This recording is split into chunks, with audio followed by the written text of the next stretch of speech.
All right, we're live on Facebook, we're live on Instagram, and for those listening to the podcast, welcome to the PT on Ice Daily Show. My name is Dustin Jones. I am a co-lead faculty in the Older Adult Division with Christina Previtt. It's Wednesday. It's Jerry on Ice. It's also September 11th, so I do want to acknowledge the craziness of this day. I know many of you all are probably thinking right now where you were when the towers came down. I remember I was sophomore year in high school in science class, and Mr. Beckelheimer stormed in and said, the World Trade Center's been hit, and we turned on the TV and watched the second plane go into the second tower, and I will never forget that.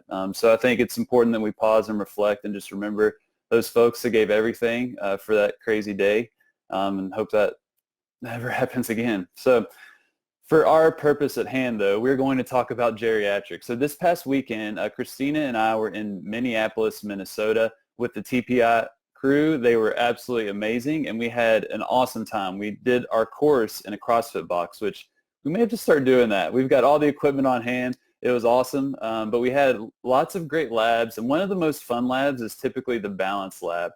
Christina used to be a Zumba instructor back in the day, so she'll take people through some dancing and line dancing and all that stuff. And I'm pretty much stuck to my white boy kind of two-step in the back. But then we kind of get into some of the fun stuff of reactive and volitional step training perturbations and whatnot. And I wanted to share some of that with you all because there's an interesting study that was released recently. But I want to talk about what are some realistic solutions for many of us, because much of the research coming out on reactive step training is not very feasible for many of us when we look at what's available to us in our clinic and our setting. So we'll start off with this article that was released in the Journals of Gerontology. I'm going to read the title here. Effective reactive balance training involving repeated slips and trips on balance recovery among older adults, a blinded randomized controlled trial. So when they say slips and trips, what they're referring to is this amazing technology where we have these treadmills where you'll be kind of walking along at a typical pace, and it is able to have a quick posterior translation of the belt or a quick anterior translation of the belt. So you'll be walking, and that belt just jolts you, basically. And you can change the magnitude and the speed of that jolt. And with some of the treadmills, you can actually measure the timing between that jolt and your actual step on the treadmill and how much force you put into the treadmill, so you can be pretty objective about this. But those treadmills are not cheap, but it's very, very amazing technology, and so that's what they're using. People are typically in some type of harness, almost like a climbing harness, straps overhead, so if they do fall, they're just going to be hanging.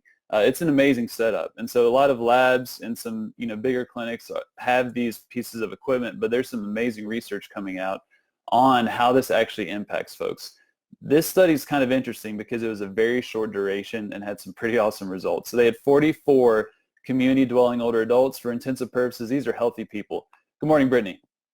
Healthy people, someone I'm not working with in the home health setting. You probably are if you're an outpatient or whatnot, but they took those 44 people, split them up into two groups. All right, so we have one group that was an intervention group that received reactive step training on this fancy treadmill, the slips and trips. They got 3 40-minute sessions over 2 days, okay? 3 40-minute sessions of slips and trips on a treadmill over a 2-day period, okay? The other group was a control group, and they got sham training, which basically just walking on a treadmill. No slips and trips, just sham training. Now what they did is they assessed how many falls occurred over a period of time while they were walking on this treadmill when there were slips and trips. A fall was constituted as over 30% of their body weight in that harness. So let's say I'm walking and there's a slip, and if I put 25% of my weight into that harness, that did not constitute as a fall, but I put over 30% as I'm trying to catch myself. That was considered a fall. So they assess these people before the intervention, how many falls happen, and then they assess after the intervention, after those 2 days, to see if there was a change in how people were responding to these slips and trips. All right. So intervention group, they got slips and trips, 3 40-minute sessions. Control group, nothing, just walking on a treadmill, and they measured how many falls over 30% body weight into that harness before and after that intervention. All right. And so what they found was that with the intervention group, there were 60% less falls than the control group after that assessment. 60% less falls after 2 days, after 3 40-minute sessions. Take a sip of my coffee. That's pretty awesome. 3 40-minute sessions, and they're able to see results like that. Now, how long does that last? Is it more of a transient effect? This study didn't really assess that. Others have shown to have consistent improvement over longer periods of training, longer frequency, and longer duration.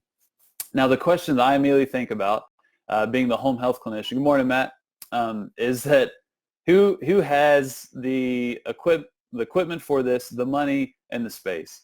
I'm a home health clinician. I definitely don't, but some of these pieces of equipment are pushing up to $80,000.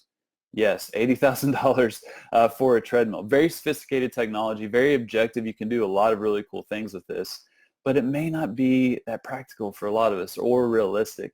And so there is some interesting research kind of comparing how does that reactive step training that requires kind of this, fancy setup and expensive setup, how does that compare to something like volitional step training?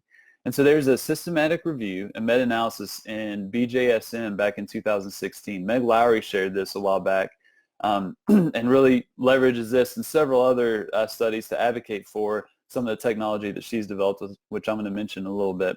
But this was looking at step training improves reaction time, gait, and balance, and reduces falls in older people, a systematic review and meta-analysis. And based on the available research in 2016, there wasn't too much of a discernible difference between that reactive step training and volitional step training, of you telling someone to step in a certain direction or based on a cue, whether it was a verbal cue or a visual cue or that reactive type component. There wasn't that much of a difference. So we can do volitional step training and get really good results in how people are able to recover from a fall in terms of that stepping strategy. The reactive step training may still be a little more potent, but in terms of the difference between that and volitional, not much. Both are rather beneficial. And so for most of us, volitional step training is going to be the way to go and more practical for a lot of us. Now, how do we do that? And that is with the Clock Yourself app. We use this in the Balance Lab. We have a fun demonstration where we take people through the progression to the point where they're kind of bored at the beginning, and by the end they're huffing and puffing and can't even keep up with Meg's amazing Australian accent as she's telling them where to step and what to do.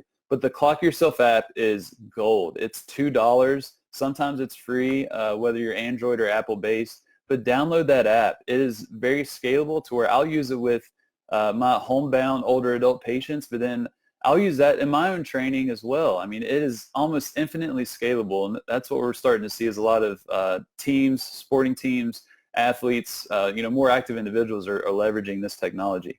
So Clock Yourself. I'll put a link in this post, but I mean, we've mentioned this several times on the podcast, but I really want to reiterate its value, especially in this domain of really improving stepping strategies.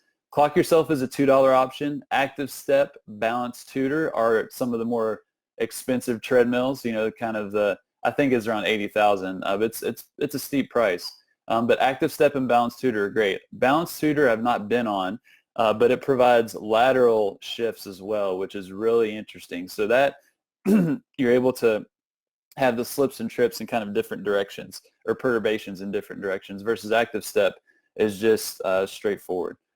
So those are some options. Once you kind of max out Clock Yourself and you're leveraging that, we want to do some stepping, but maybe stepping onto some unstable surfaces like that Eric's foam pad that all my home health clinicians carry around everywhere. Or a Bosu ball, for example, is great for those perturbations that people are having to react.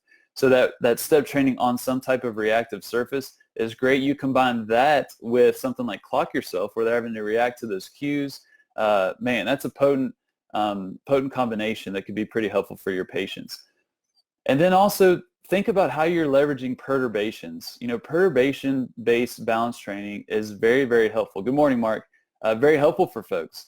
But oftentimes we may not see results, and that may be due to user error. So there was a review in 2017 in Geriatrics and Gerontology discussing perturbation-based training. And the big key for perturbation-based balance training is your magnitude. Are you providing enough of a perturbation to where people are near requirement of a base of support. And that's what they said. To get results from perturbation balance training, you got to get people out of their comfort zone. You have to kind of nudge them to a point where they are on that edge of needing an external support. Now, what I think of is, how's that make my patient feel? How safe is that with a homebound older adult? How much fear is on board? And those are all things that we want to talk about with our patient and discuss and make sure that we are very clear on, because we want to make our sessions and our environments kind of a great place, a great experience. We don't want people to hate physical therapy. We want them to enjoy it. And I think we can make some modifications here when we're doing perturbation balance training to make it a more enjoyable experience for our folks. So first, I think a conversation. What are you comfortable with? Do you feel safe in this environment? Do you want another chair here? Do you want to do this next to your sink or this therapy table? What about the parallel bars? Something to hold on to make this environment feel safe and comfortable for when they do trip to where they feel like they are going to fall, they have something to hold on to. Also, gait belts. Make them feel secure, maybe with a couple gait belts underneath the shoulders and around the waist, or just a solid gait belt with many holds around their waist just to where they feel safe and sound. Or you could use the body weight supported system, or the harnesses that many of you all have in your clinics or the hospitals.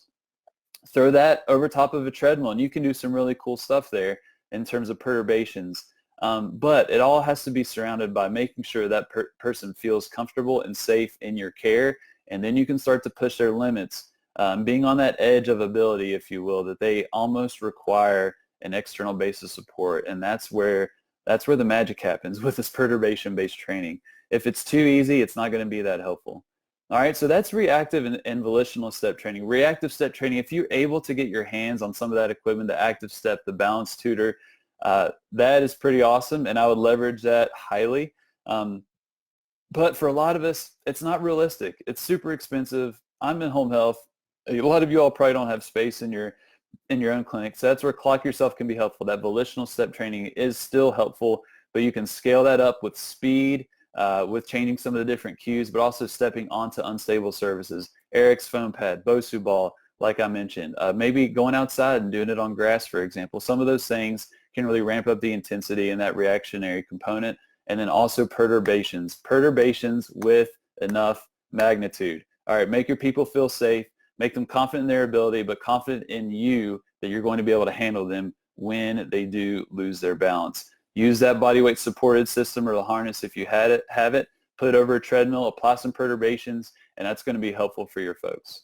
All right, if you have any other ideas on how to get this magnitude of perturbation to require that reactive component in a financially realistic manner, in a practical manner, throw a comment on the Facebook post or send us a message on Instagram. We would love to really generate some more ideas because a lot of people are reading about this but having a tough time implementing it into their own practice. So we want to make that possible for folks. So that's all I've got. If you have any questions, hit me up. Off to Torrington, Wyoming. I'm flying into Denver, getting a rental car, booking it up to Torrington with Christina, and we're going to be teaching modern management of the older adult up there. Bozeman, Montana, October 5th, and then Paramus, New Jersey, I think the second weekend of November. And then we're getting booked out for 2020. So pretty exciting stuff on the MMOA front.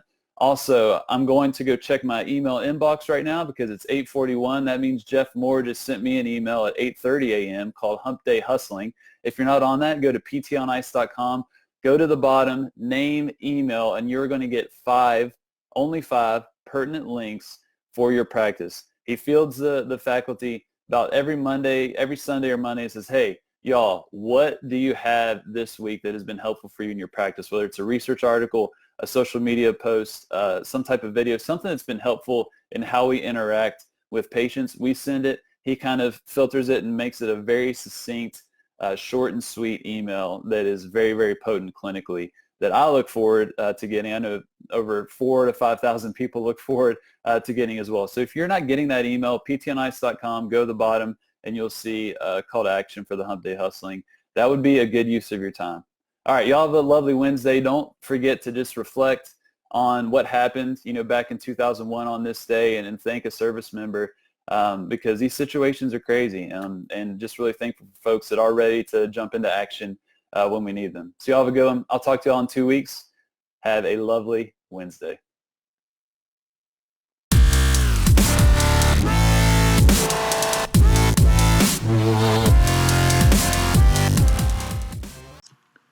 Hey, thanks for tuning in to the PT on Ice Daily Show. If you enjoyed this content, head on over to iTunes and leave us a review. And be sure to check us out on Facebook and Instagram at the Institute of Clinical Excellence.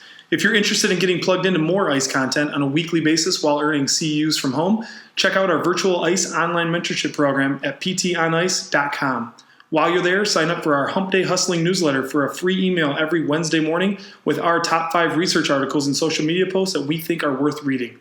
Head over to ptonice.com and scroll to the bottom of the page to sign up.